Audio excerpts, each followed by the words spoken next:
setiap masa rasa pelik bila Cikgu Maira bawa kereta. Cikgu Maira, daripada EG sampai ke DC5, belakang ni tu tak ada hantu. Ini kita test drive.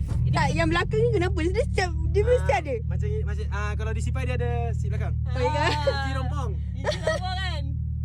Kita bagi diorang jalan dulu. Ini kelajuan maksimum. Tak ada maksimanya. Kalau Tapi dia spin bodoh ni.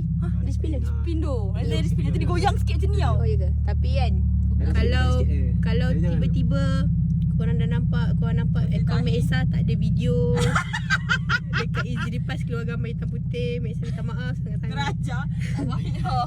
Tapi- Aku pula yang takut. Tapi yang paling penting, Ini Akifai dia sentiasa posisi dia kat belakang.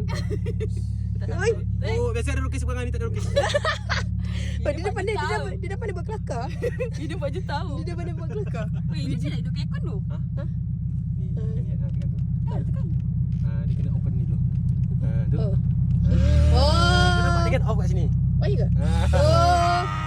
Oh, bandai. Akif mana pandai ah? Ha? Ni kata kau sebenarnya. Belajar semalam. Oh, dia kata